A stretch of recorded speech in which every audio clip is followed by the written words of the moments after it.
Good morning, everybody. Just can see our participant list increasing slowly, so we'll just give it a couple of seconds before we make a formal start.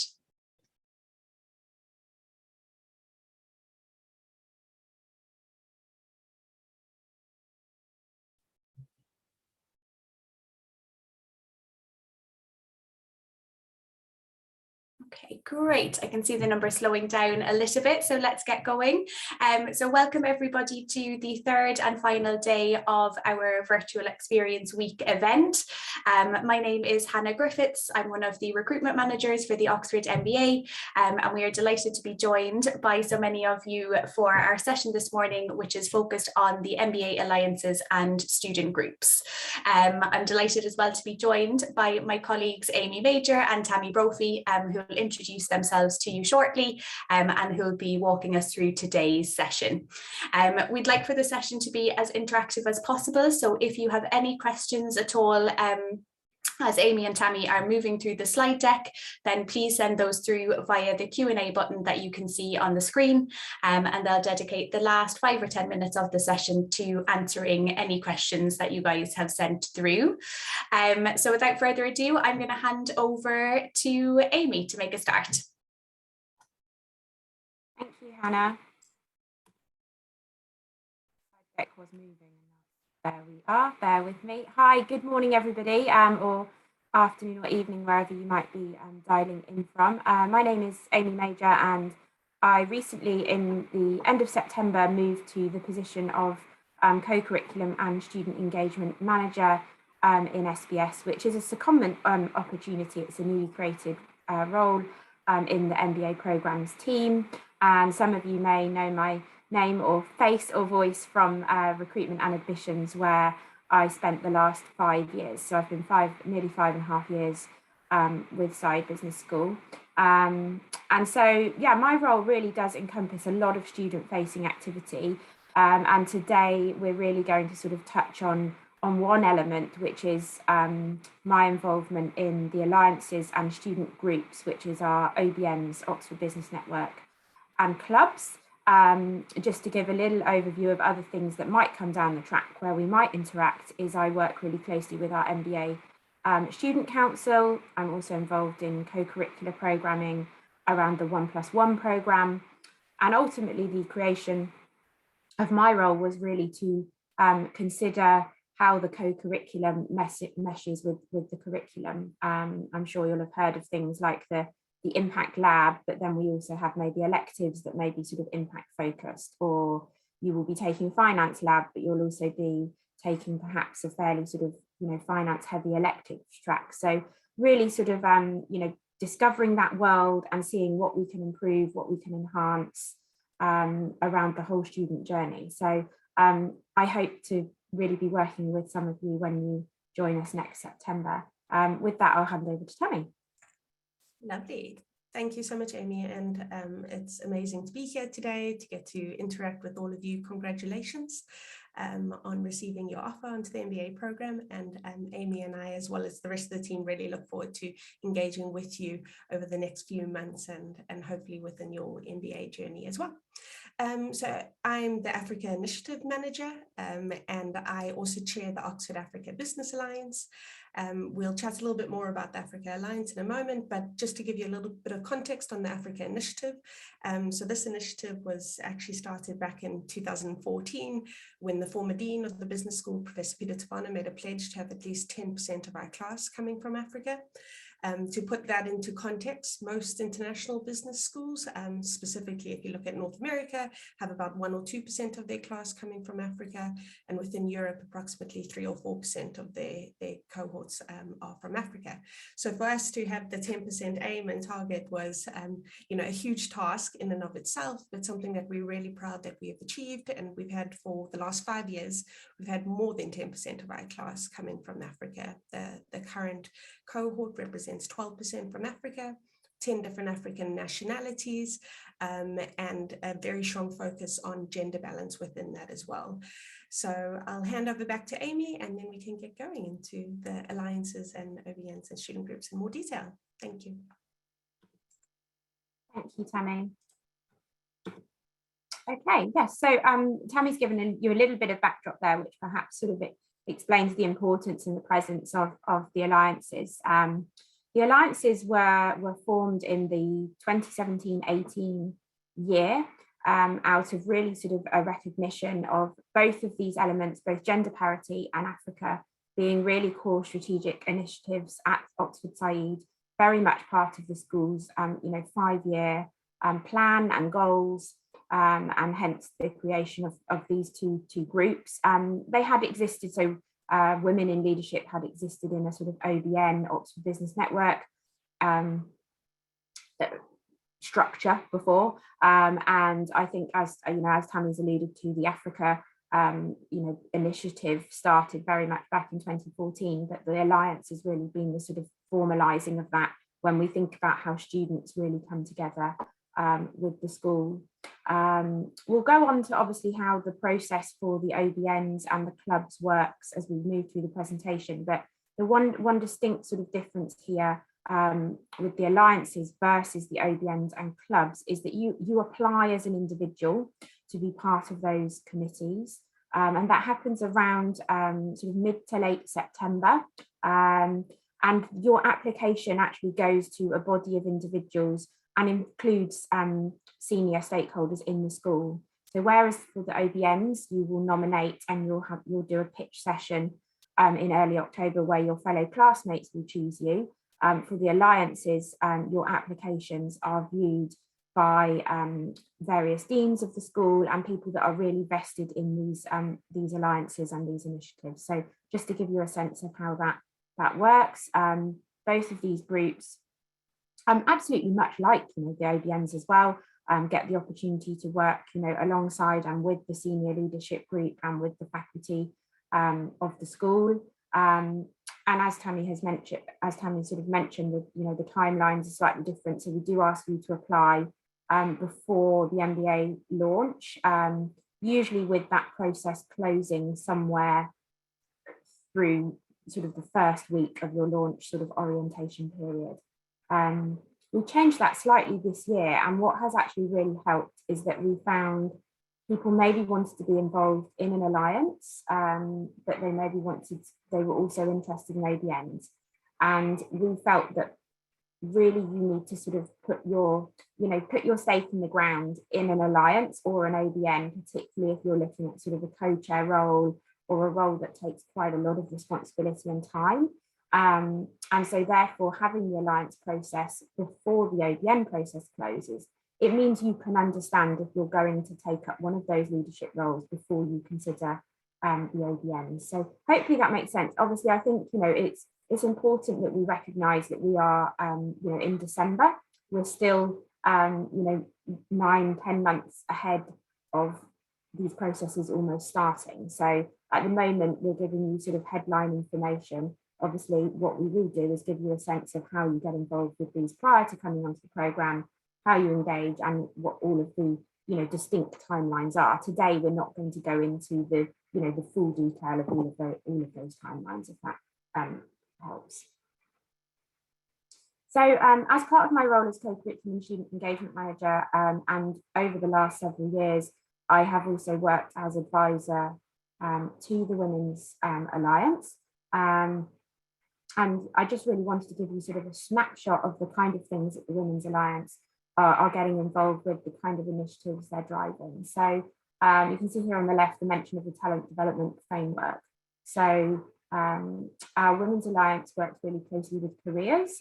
So within careers, there is a colleague that is specifically focused on talent development with a gender lens. So there's just an example here of a couple of sessions that have taken place, workshops that have taken place, and there's usually sort of 1 or 2 events taking place, per term that might be obviously open to all, but might be of more interest to those who are designating as a female.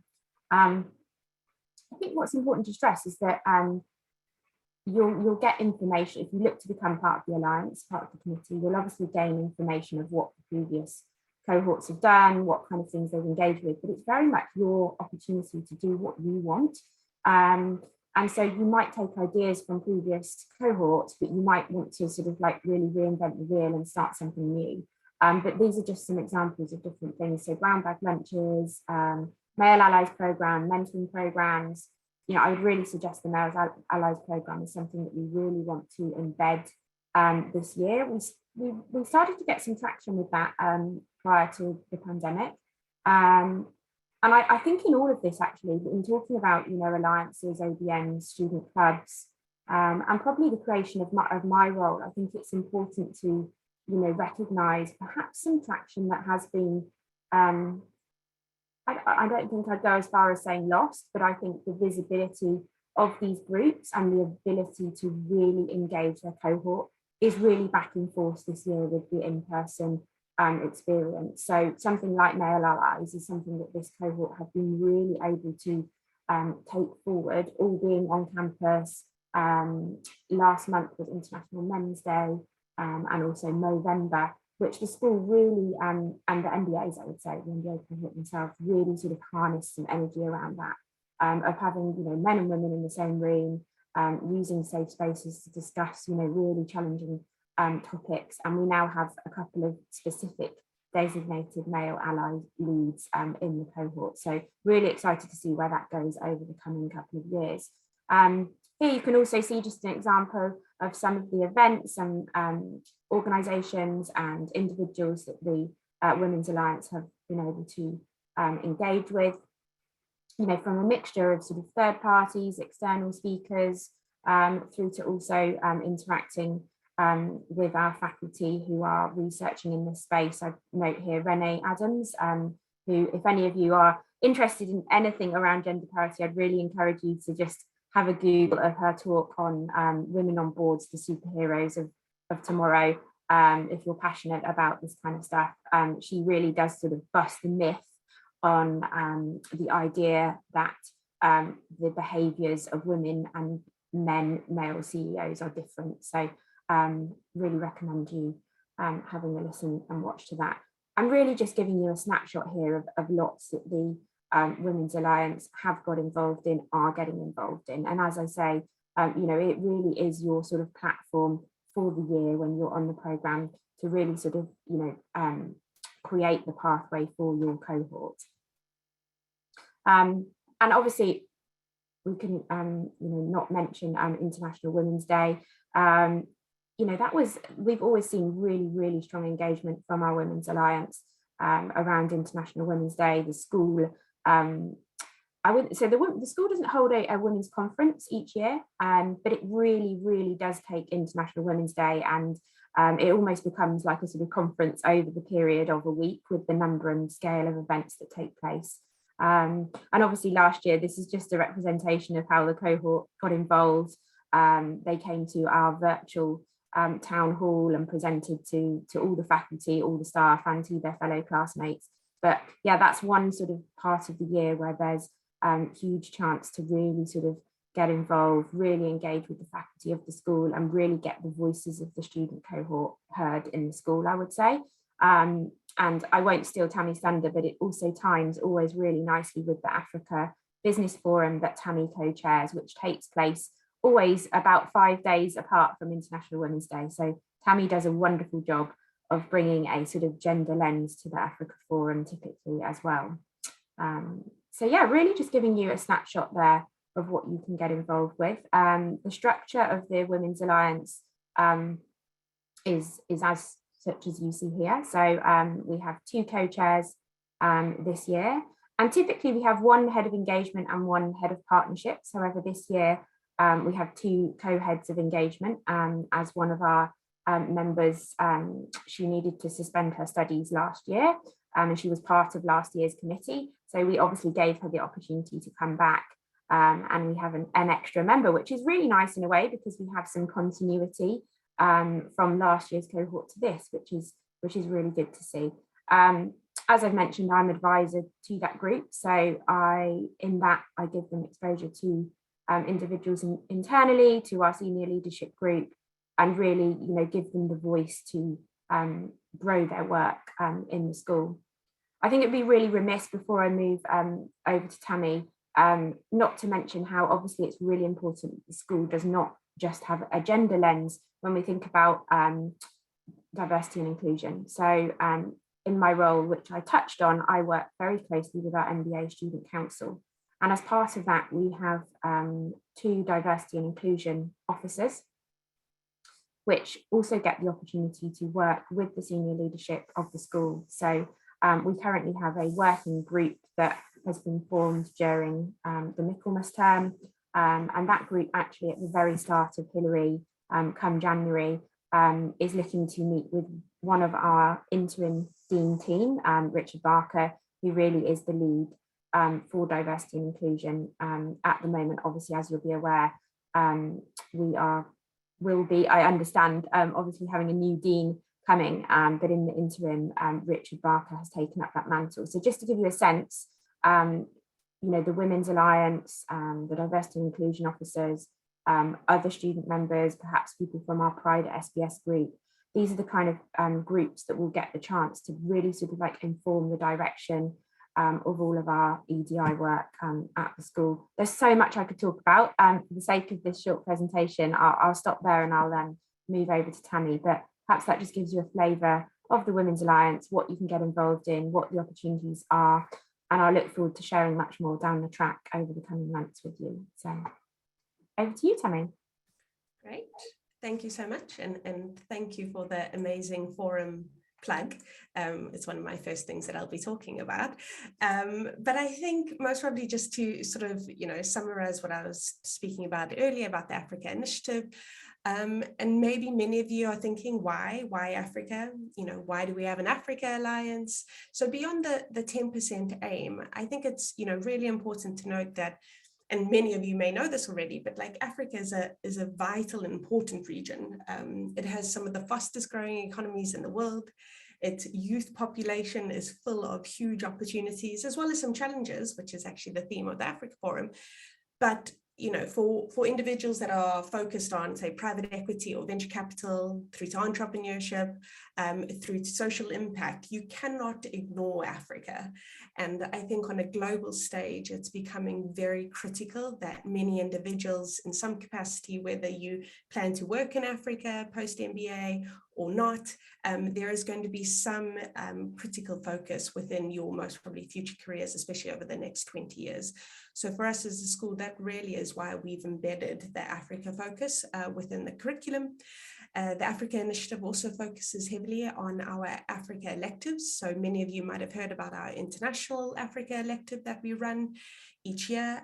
I work very closely with the programs team on that and the faculty.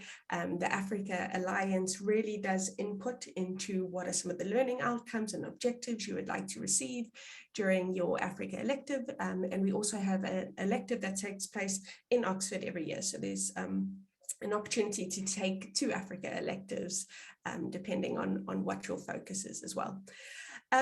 So the Africa Alliance obviously focuses on a range of different activities. And again, it's to focus on sort of the networking opportunities, the community development, as well as creating opportunities, strategic opportunities for students that are looking specifically to either work in Africa or have a focus on Africa in some capacity. So whether you want to be based in the UK or Europe or the US, but still have that Africa lens, we focus essentially on a global stage for those different Africa companies as well. So one of the main sort of flagship event is the Oxford Africa Business Forum. It's our annual forum. It's in its 13th year now. That is taking place on the 11th of March, 2022. So save that in your diaries. We have made the decision to run it virtually this year, just because of the current circumstances. But within the sort of Africa week, we will have a number of in-person activities if we're allowed to. So we balance sort of the access and opportunity for individuals to join the Africa Forum virtually from across the continent and the world, to be able to listen in to some of those sessions. But then we also do focus on creating some in-person activities for the students and the Oxford or UK community.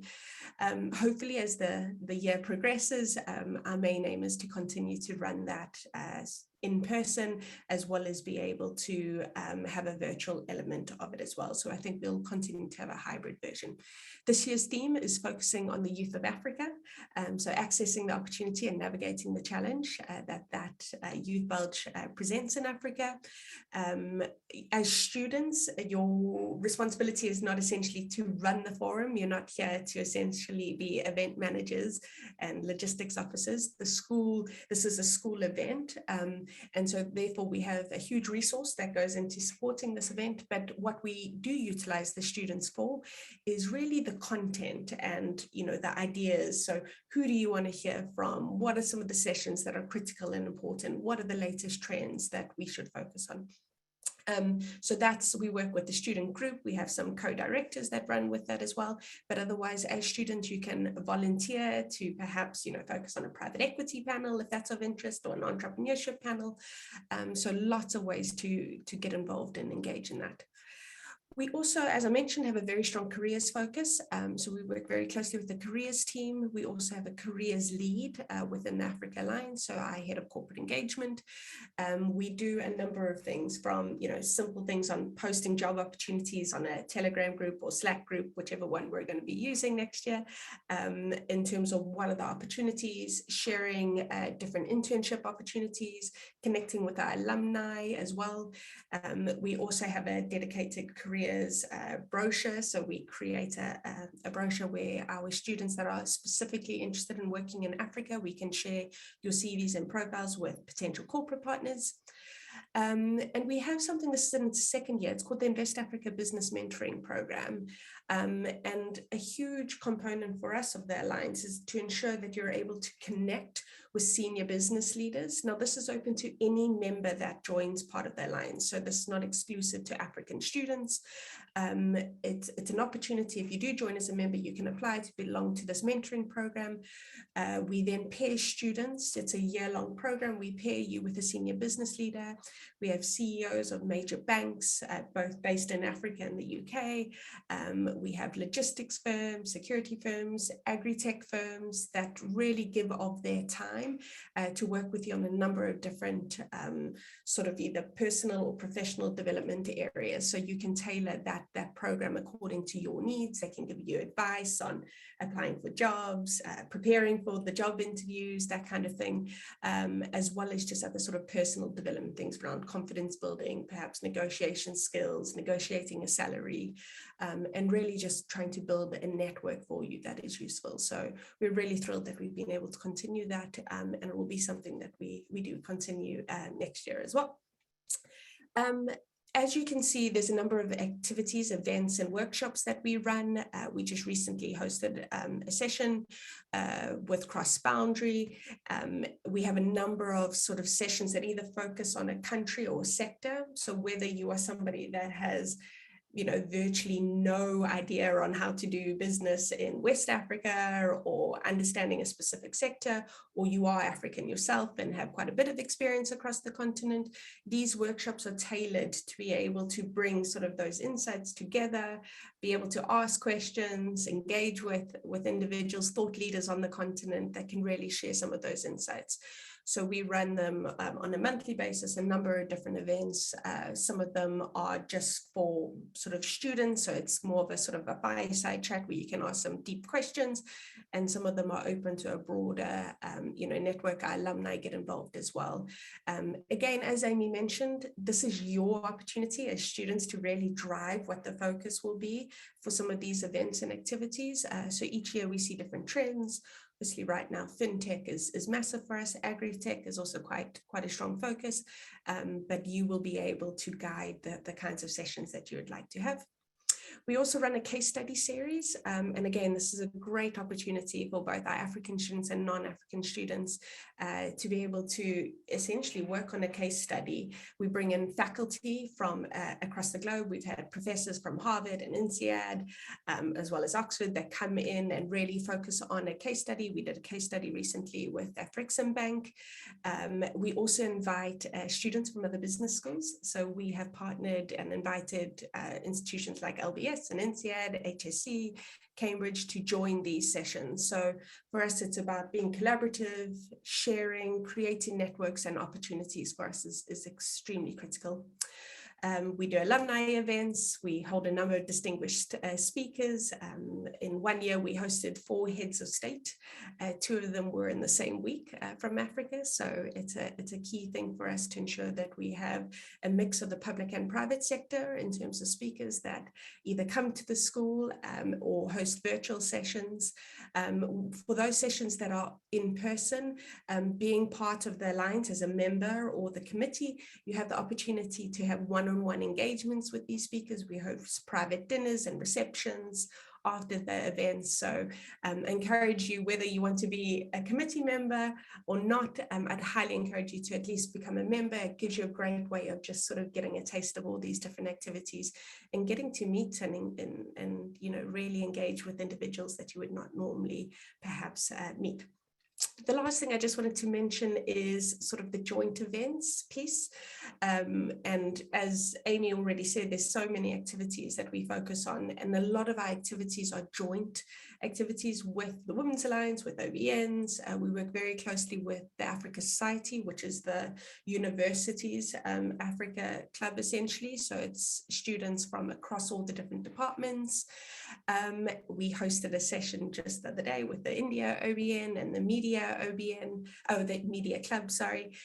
So there's a lot of ways that for us, it's important that, you know, perhaps, as Amy said, like an International Women's Day, to perhaps have a focus on Africa and women.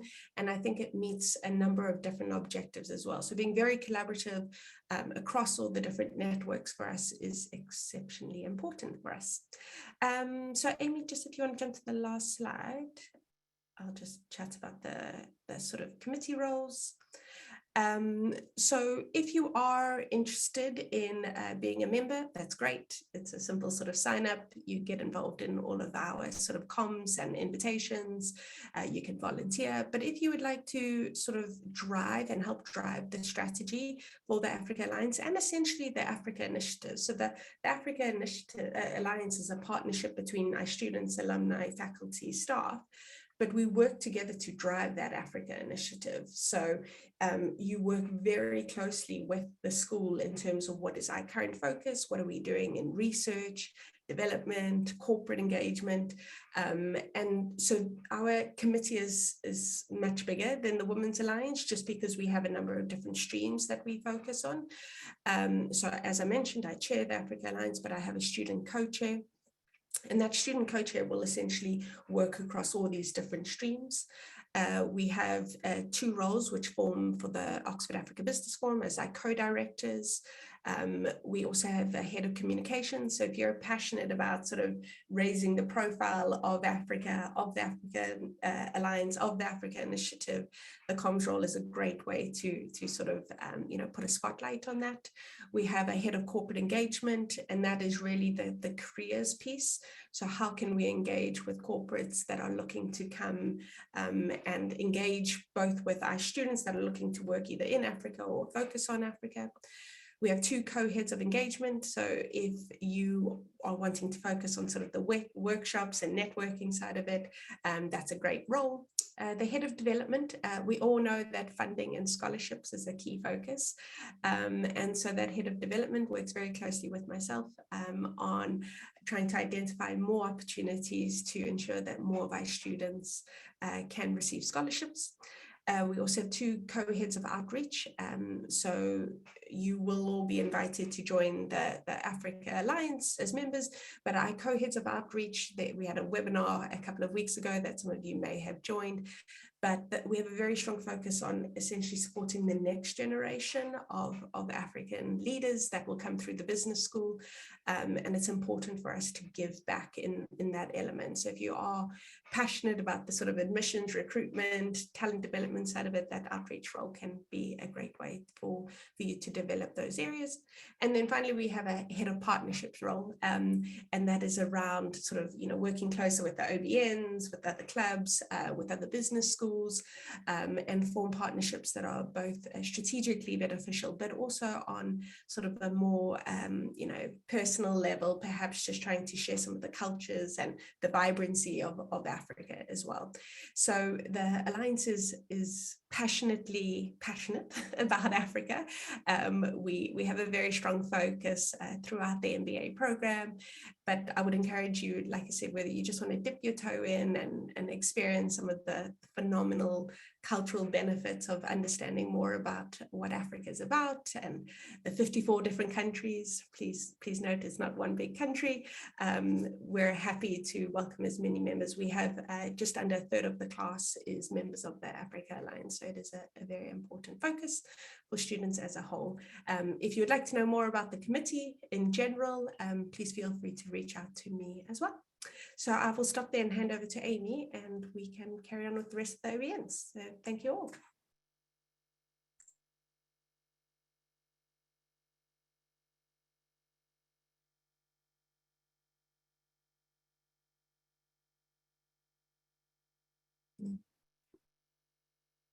Great. And I think, just to give Tammy a little bit of a plug here, the work Tammy has done, she's very modest about this, but I've sat next to and worked closely with Tammy since I started at the business school. And I think the work in the Africa Initiative is just phenomenal. I think it really it is up there with the best schools in the world, and I think in Europe really does stand apart. So if this is a continent where you have some interest, I think there's some huge opportunity for you. So moving away from the alliances and onto the OBNs, I think it's important sort of if you're trying to sort of get a sense of the sort of framework. So think about the alliances, Women in Africa. You then have the Oxford Business Networks, and then you have clubs. So if you're just trying to get that sort of straight in your mind, think about it as those sort of three pillars, so to speak. So the Oxford Business Networks really exist to do much of what the alliances do. I really just want to give you a sort of a sense here of the 8 OBNs that exist this year. So the OBNs, they start at the beginning of the year. They don't get added to throughout the year. So the OBNs that do exist when you come to the programme are the OBNs that will be in place for that year. Some real kind of brief sort of headline information here to sort of give you a sense of how they work. As I mentioned earlier, you would look to pitch with a co-chair group. That can be, technically we previously said up to 3, but we allowed up to 4 co-chairs this year. And what people tend to do is that during that sort of launch orientation 2 weeks, that's at the very beginning of the programme, is people, I think, start to sort of network around and figure out who would like to sort of go forward as co-chairs. And typically, I would say for most of the OBNs, we don't see more than sort of 2 groups going against each other. We had no OBN where there was more than 2 groups going forward. I'm sure many of you are, I think it's Slack that you guys are using to communicate at the moment in terms of, really sort of getting the chatter going. And I think what sort of tends to naturally happen as more people get admitted for your cohort is that sort of people will start to show interest in certain things, voices will start to come forward, and people start to approach each other as we sort of move into that pre-arrival into Oxford, and as you move into that sort of orientation period. So you've effectively got sort of 2 weeks once you start the programme to sort of form maybe some connections and put yourself forward with fellow classmates as co-chairs. And then in that first week of October, you then look to pitch in the Nelson Mandela Lecture Theatre in the business school on stage, where you pitch to your fellow classmates, and then there's a several-day kind of voting period. So we turn it around really quickly so that you guys can get started as quick as possible. And obviously, much like the alliances, these groups will look to really kind of work with very closely with careers. They'll look to work closely with the alumni office. Again, they might look to work specifically closely with certain members of faculty. They'll look to work with the alliances, and they will look to also work with central university clubs, societies, groups as well. I think the other thing that's really important to mention in terms of collaboration is the ability to collaborate with the co-curricular centres. So what do I mean by that? So I mean the entrepreneurship centre, I mean the finance lab team, the Scholl Centre for Social Entrepreneurship. That's just to name sort of like 3 really key centres that you probably might have heard of and have heard of over the last couple of days. So yeah, again, sort of, really sort of unbridled opportunity to, open the doors to wider Oxford, reach out to other parts, of the university, and, look to bring other students into the business school. So I know recently our climate group have done a really good job of that, of working with one of the wider societies and bringing them in for a collaborative session. There's some amazing work going on right at the moment between the Global Business OBN and some faculty. I think Consulting Group does an amazing job of working with alums, so alums who are maybe in organisations where we know MBAs want to become part of. And so, yeah, really, I could sort of talk till the cows come home, as they say, around the sort of opportunities that, exist for these, for the OBNs. We currently have the rule in place that an OBN is formed of 50 plus members. Most of these OBNs have far in excess of 100 members. All of these groups get an official logo, a presence on the Saïd Business School website. They get some funding to work with throughout the year. I think what's been amazing is to see sort of like what an OBN can do that actually just doesn't cost anything and is all about using the network. So, you will find once you sort of arrive to Oxford that I quite quickly will get requests saying, oh, I would like to, maybe this has gone away a little bit with the pandemic, but, I'd like to pay for a speaker to, fly in to come here. Our university has a strict policy on, no paying for flights for speakers to come to the university, because what we actually find is that people want to come and speak here. So I think, what I would stress is with that sort of, if you become a co-chair of one of the OBNs, is actually quite often when you are reaching out, to individuals, be that across the university, be that to maybe potential speakers, then you are often sort of pushing at an open door in terms of, at least getting a reply. Obviously, you're not always going to get a yes of sort of from people. Sometimes the aspirations start very high, I've certainly from my work through the Women's Alliance, people saying, well, I want to bring Michelle Obama to the business school, and I say, right, okay, let's see what we can do, but let's see where we go with that. So I think it's always good to be a little bit realistic, but as I say, you've just heard from Tammy, she brought 4 heads of state in 1 year and 2 in 1 week, which I remember very fondly. So yeah, so the OBNs really sort of opportunity to, like the alliances, create your own opportunity throughout the year.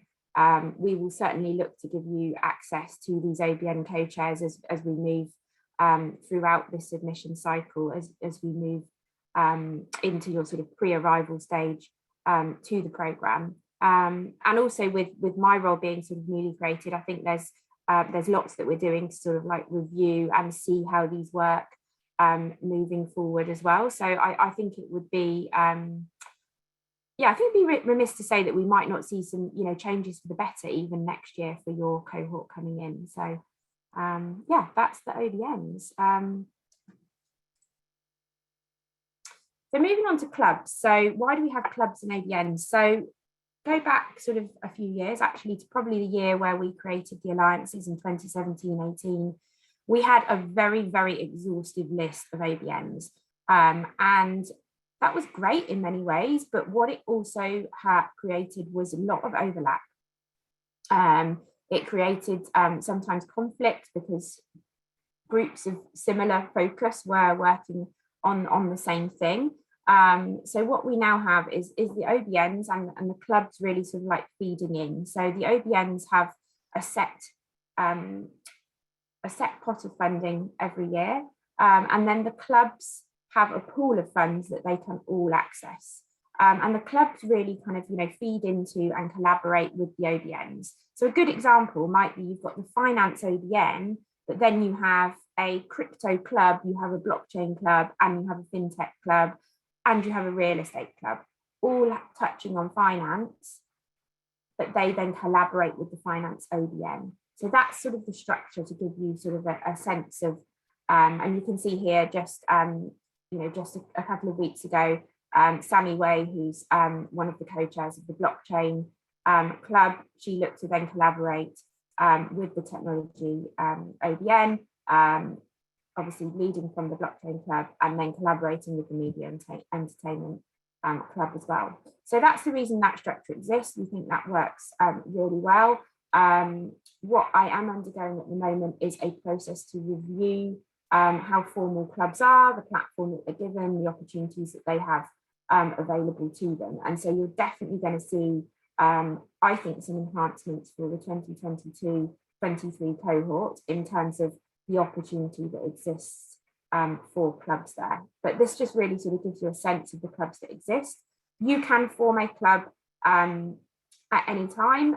We ask that you have 20 plus members, and you don't have to pitch to become co-chairs of that. So you effectively are the de facto leads of the clubs. Again, as part of my role, I'm reviewing that process. Should that look similar to the OBNs? Should people be elected? Should they not? So these are the kind of questions that I'm looking to work with our current MBA student council on, and with the current OBN chairs that are in place this year. So I should also mention that we have a club and OBNs officer on the student council. So that's someone that I work really closely with. And she looks to actually own the club's budget. She doesn't own the OBN's budget, that is owned by us in programmes. But that means that we have a sort of central point of contact who can really sort of like harness the activity, create a sort of control framework around how the clubs function and how they work, which is working really well this year. So before we move on to some questions, just to give you a sense of a little bit more of, how you can get involved in some of the timelines that we've talked about, because I think, as we've said, it's December, we're sort of, 9 months ahead of you actually starting the programme. But I think it's great to see people on here today that are already thinking about what they might want to get involved with during a one-year MBA. And I think that's really important to stress, and what I mentioned when we talked about, being a co-chair of one thing only, probably, because, your time in Oxford is going to be busy, it's going to be intense, as I'm sure you've heard over the last couple of days, and therefore really sort of considering what you want to be involved in, where you really want to harness your energies is really important. So I think, for those of you that obviously have applied early through the fact that you're on here today, that's a great starting point, but starting to consider what you might want to do is really good as well. So I think, as we head into, stage 3 and stage 4, we'll look to sort of evolve the session that we've hosted today. And certainly, I think Mandeep's on here now, who I've liaised with on the session today. I think what we'd like to do is to bring, some of the co-chairs to these kind of sessions as well, in the form of a panel, give you a bit more of a sense of what they're doing, what they're focusing on. There'll also be webinars for the specific alliances. And so, we really can sort of like create the way in terms of giving you more of a detailed sense of what all of these groups do, because I think what we want to do today is really sort of like give you an overview. So yeah, do look out for those. I would encourage you, if you've decided already to join us next September, or if you're still in the decision-making process and you do, pay your deposit and confirm your spot, I would look out for more of these events coming down the track, because there certainly will be more happening. You'll currently have access to what is, I think, called your sort of post-offer portal. It's probably where you have found access to lots of information since you got your offer. Once pretty much all of the cohort is confirmed, which is typically around May, June time. I've already forgot the exact process of admissions deadlines, having moved role a couple of months ago. But then you get access to what's called the MBA portal. And this is where all of your pre-arrival information to the MBA exists. It's a great just tool to really get familiar with before you start the programme. Is where you're going to find all of your careers information prior to joining the programme, but it's also where you're going to find all of the detailed information around the alliances, around the OBNs, the clubs. So that's where you can really start to read more, start to connect with all of the individuals who are currently involved, and really just get a sense of sort of plotting out your timeline of what you're sort of going to do. As we've mentioned before, but just to really sort of like outline this, the alliances you apply before the end of launch, as we've mentioned, and the OBNs, obviously finding your potential fellow co-chairs during launch, with the pitch sessions taking place in early October. And you've heard me mention a couple of times sort of reviewing things this year. I'm not just going to be reviewing the clubs this year, but also reviewing the OBNs, both the structure, how they function. And so at the start of Hillary, I'm looking to start that process, working with the MBA Student Council, liaising with careers, with my colleagues in recruitment and admissions, and with the current groups as well, to really sort of like take stock of where we are, figure out what looks really good, what we could change, what we could enhance, as I've mentioned. So again, I think there's going to be potentially some, enhancements for your cohort. And I think, we'd love to have the chance to be able to potentially present some of that to you once we get sort of further down the track with that. So I think with that, we've got some questions coming up here in the chat. Tammy, do you want to take the first one here around the Women's Alliance application or alliance applications? Yeah, absolutely. So I think this applies to both, whether you're applying for the Women's Alliance or the Africa Alliance. The application is pretty much the same.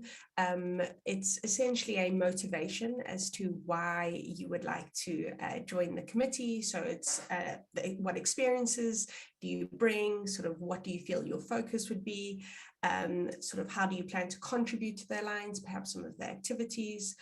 You can select the roles that are of most sort of relevance or interest to you. However, when you apply for a committee role, both for the Women and Africa's one, you're applying for a committee position. So although we do try and, if you've applied for, say, the engagement role, we do try and place people in the roles that they've applied for. But depending on the applications we receive, sometimes we have to sort of, align people where they may fit best. You can apply for a number of committee roles. So you could select all of them or just one or two of them as well.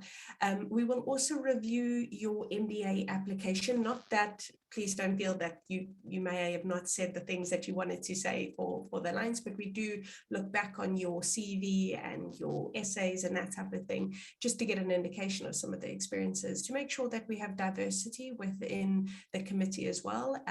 And of course, diversity in all factors, but also just in terms of background, so that we have a variety of different sectors represented, and that really does strengthen the committees. But other than that, it's as simple as a motivation, and that's essentially what we primarily assess. I've got a question here around the differences between OBNs and alliances in terms of their focus and goals. I think in many ways they're really similar in terms of really their sort of like focus. They're obviously sort of, you could say sort of focused on areas of business, or arguably sort of, women is obviously, they're focused on the development of whatever the topic of, say, that alliance or OBN may be. But I think really the distinction with the alliances is they speak to clear strategic aims of the business school, which is why they exist aside from the OBNs and aren't OBNs. So that's why there's the distinction, really, is what I would say.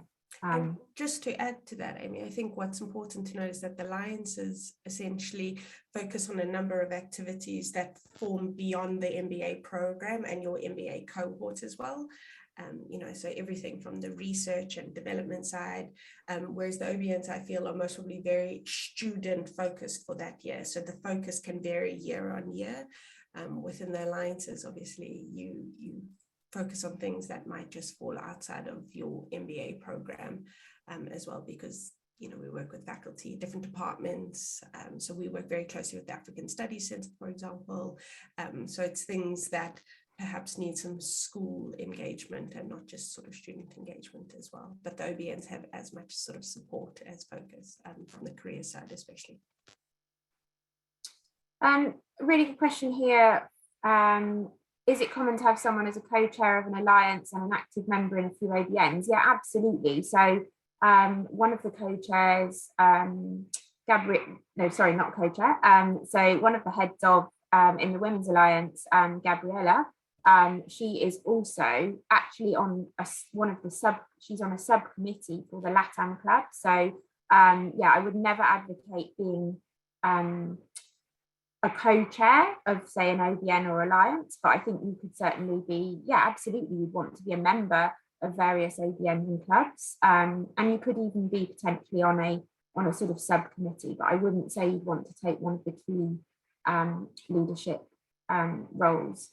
So this is why we want to obviously sort of open the conversation with you all early, so that you can consider your options, and we're happy if you want to reach out to us for advice closer to, obviously you're not looking to sort of make those applications yet, but we welcome inquiries from people nearer to the time, or at any time, of course, but close to the time when you want to really sort of discuss where you think you should put your stake in the ground, really. So absolutely. So there's a question here from the Solar on, do you know what dates exactly we can put in applications to the alliance roles?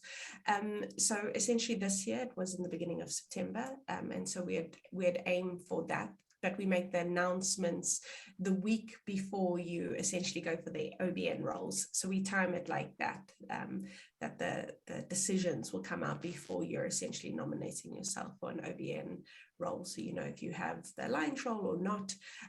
So we just essentially working on we haven't even got to launch yet, but most probably working on the launch schedule. But we will have, over the summer, Amy and I run a number of sessions for the alliances, so where we do a really deep dive into the roles that are available, the application process. We also have the current committees will join those sessions as well. So, moving on from June, July, August, you will have a number of sessions where you can ask specific questions on the application process, the roles that are available. So it won't just be something that we announce that you should apply by the state. There'll be a few months build up and lead up to it, but I would aim for the September, beginning of September as well for the applications. A question here, is there a portal or web page where we can learn about the initiatives that are undertaken under alliances so far? What I would probably say, so obviously the portal as of June is going to give you a good sense of how to get involved, and also what has been going on for the year. But I would say probably following those groups on Instagram is a good idea. Secondly, someone asked if you're based in the UK, can you attend events? So I think to answer that with this question, I would say whether you're in the UK or anywhere else in the world, most of our events are hybrid now, just given the nature of the world we're currently in. So I would say that's another really good way to obviously get a sense of what the alliances and OBNs are up to. We work really closely with this recruitment admissions team, myself and Tammy having both come from this team. The collaboration is really strong, so we're more than happy to give access to any events to offer holders that are open. And I think finally, that's my last point, is that the key thing is a handover. And that's something that the OBNs and the alliances are required to do, is to really provide a handover to the new group. So this is what we've done last year. This is what we've got engaged with. This is, these are the things that we really did a great job of. Here's something that we maybe just started with and we really think you guys could progress with. The Male Allies was a great example of that over the last couple of years, where they were like, we started to get traction, we went into lockdown, we didn't get the movement we wanted. So yeah, there's sort of a few ideas there of how you can really sort of start to get involved and get a sense of what is going on. So the question here is probably both Tammy and I can answer. What are the roles and responsibilities of the core committee of the OBNs? What prerequisite would be required from someone applying to technology OBN, for example, any prior work experience in that industry or formal training? So I think, what the committees strive to do, of obviously the OBNs and the Alliance, is they're providing platforms, opportunities for their members. And I would say typically the co-chairs, the heads of the committees, obviously may have strong networks or abilities to sort of influence in that space, or have a knowledge in that sector or that part of the world, or have worked in gender parity or something like that.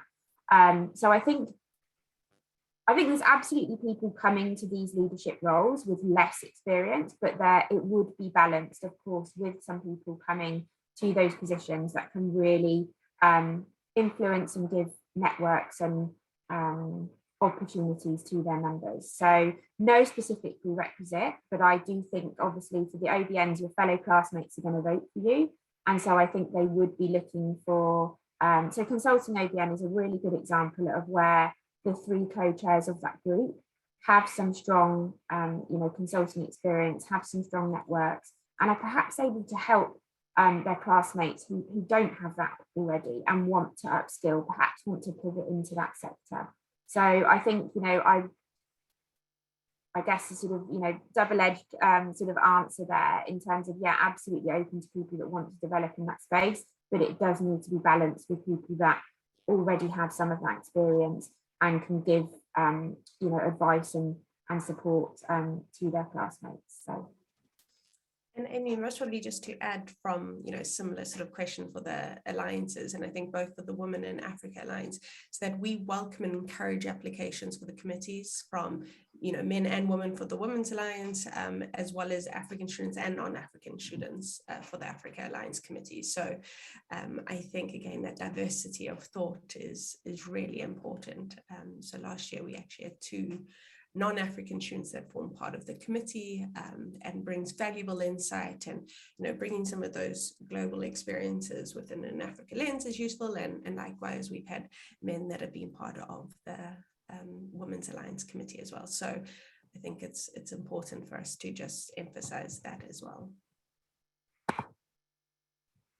I'm just sharing, hopefully everyone can see this. I'm just adding the handles for the alliances on Instagram. Tammy, could you share your Africa one? That would be really helpful. Oh, yeah, and I have the Africa Alliance webpage as well, which summarizes some of our activities. Excellent. I think, before we close, what I would just, sorry, Hannah. No, go for it. What I would say is, and you're going to get access to, lots of information, obviously, over these coming months, is, once you get access to the MBA portal in June, that's where you're also going to hear about other initiatives as well. So I think I just wanted to use this sort of like 1 minute to say, and, moving into the role of co-curriculum, I've really, I knew this already, but the business school is really like peeling back an onion. And every time I sort of like lift a page, I find, another initiative or something great to get involved with. So, there are other great things out there like Mint, the Impact Investing competition. There's things like the Future of Business podcast. So it really doesn't stop with just, alliances and OBNs and clubs. There's many other, co-curricular opportunities that can exist outside of being a formal co-chair of a group. So I'd certainly, just really encourage you to keep your ears to the ground. Often the Instagram is the best place to get a really sort of like timely updates of everything that's going on, competitions and conferences. The opportunities are really sort of unbridled. So more than happy to be in touch with anybody who wants to learn about anything at any time in that co-curriculum space, if you've got any questions or you're struggling to navigate anything for any reason. So I think we're done. Well done, perfect. I was going to say perfect timing as well, which doesn't surprise me at all with both of you running the session. So thank you very much. And thank you to everybody who has joined this morning and for sending through your questions. I can see that one has just come through from Prem in the last few seconds asking about recordings of these sessions being sent out. Any of the sessions that have been recorded, so that have been set up as a Zoom webinar in the past few days, have been recorded, and we will be sending those out to you all after we get to the end of today's events. And so we hope that some of you will be able to dial in to the remaining sessions that we have running today. The next session starts at 10:30 a.m. UK time and is a year at a glance session that will be run by some members of our programme team. So a great way to find out more about what your academic year will look like if you're to join us at Oxford. And then later today we have a session that is focused on the finance lab for any of you who may be interested in applying and participating in that if you were to join us.